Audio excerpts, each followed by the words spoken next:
Hello and good afternoon and welcome.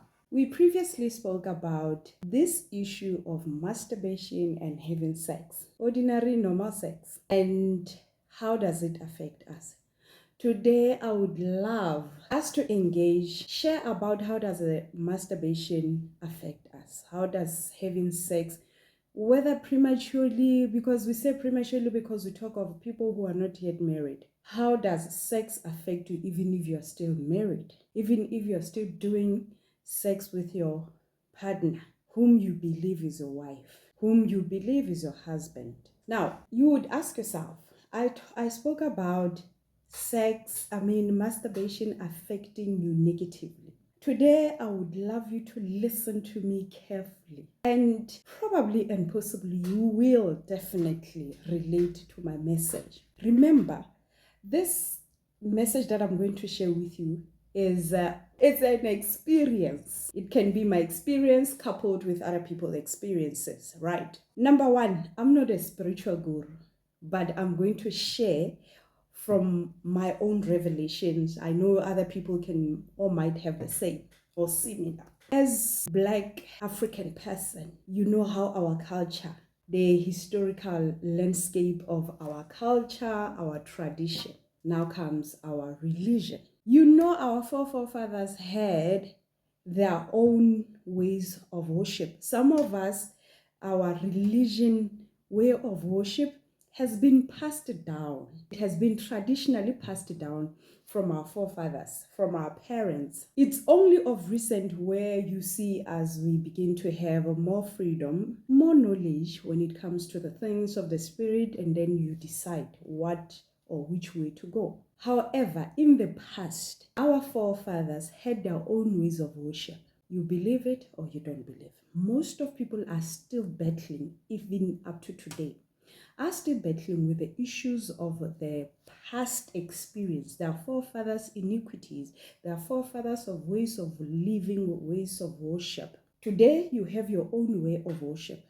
Today, you have decided to do things in a different way. However, your father's ways of worship is still affecting you negatively. One of this part that I'm going to share is the ancient altars of our forefathers. They have made a certain secret covenant with their own God back in the days, and they have agreed to transfer whatever knowledge when it comes to worship to their descendants, and you being the descendant. You might find yourself that you are suffering from unexperienced disappointment. You are suffering from rejection, stagnation. You can name them all. And all these things, they bother you because you know your spiritual journey. You know how your life, but opposite is the case based on what you believe or what you are looking forward to. So, as much as you are bothered, you still need to understand where does it emanate from?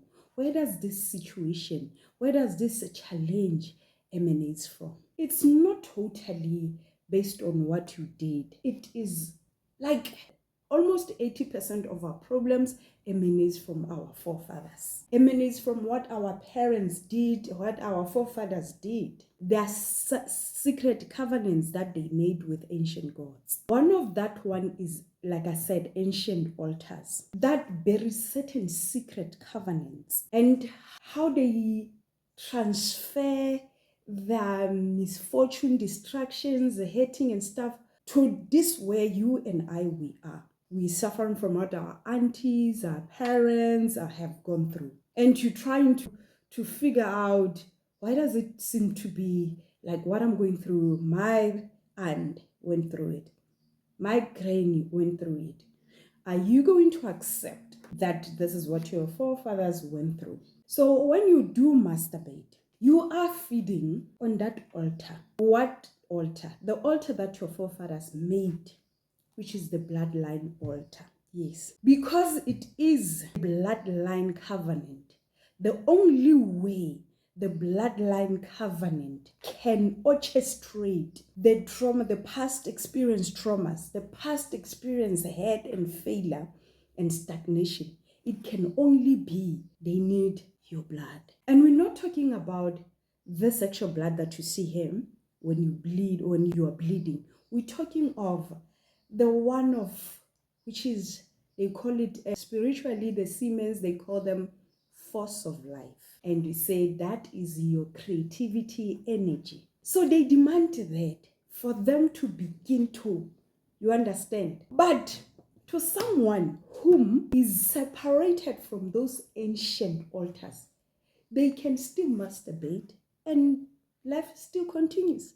But to you, this is how you will know that you are still attached. You will masturbate, and in no time, what you were looking up to, maybe say a breakthrough, something good, the moment you masturbate, that thing takes 10 steps backwards. And you ask yourself, was I not looking forward to a beautiful moment in my life? Or you meet someone, all of a sudden, here's a boyfriend, here's the girlfriend. Then your girlfriend or your boyfriend, you guys, you end up having the good time together. Tomorrow, maybe you were looking forward for an interview.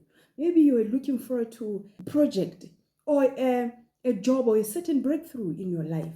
All of a sudden, things take a certain pace, either takes 10 steps backwards or the pace becomes even slower than before. And you ask yourself, how did I get here? Maybe him or her is still linked to the ancient altars. And your Siemens, her Siemens are now beginning to be the food for or you are feeding on those ancient altars. That is most people are battling, né? But they are not battling against demons. They are battling against something more stronger than demons, which is the ancient gods' altars, the gods of the dark world. Because you who knows the Bible characters, even the Bible says that some of these demons, they don't just go, or some of these spirits, they don't just go. It requires you to have fast and pray. While others, obviously, you just say, I rebuke you, and then you do just. So, just to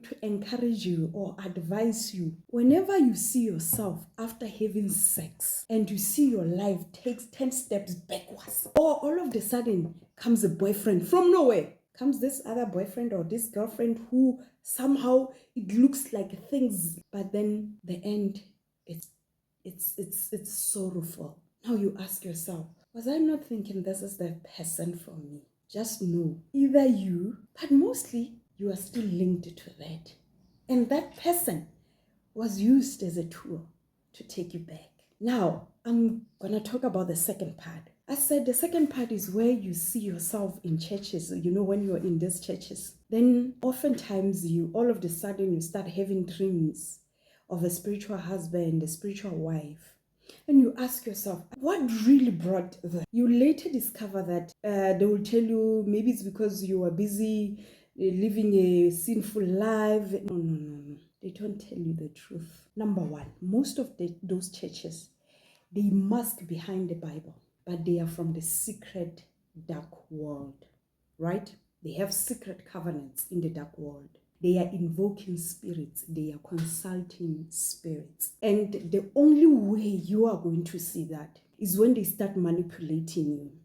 They're going to manipulate you using those spirits, and somehow you're going to see you having sex. Now they are taking your creativity, energy. That's the only way they manage to manipulate you. That's the only way they can activate from your forefathers' ancient altars or whatever. The second part is, it's either not them, but it's either not them that they are taking from you, but because of the secret covenants that they have made with the dark world, your forefathers, ancient spirits, are now being activated because of the church you are in, because of the spirits you are under. What governs that church is not the spirit of truth. I repeat, the most churches, or those churches where you be in the church, but all of a sudden you have a spiritual wife, a spiritual husband.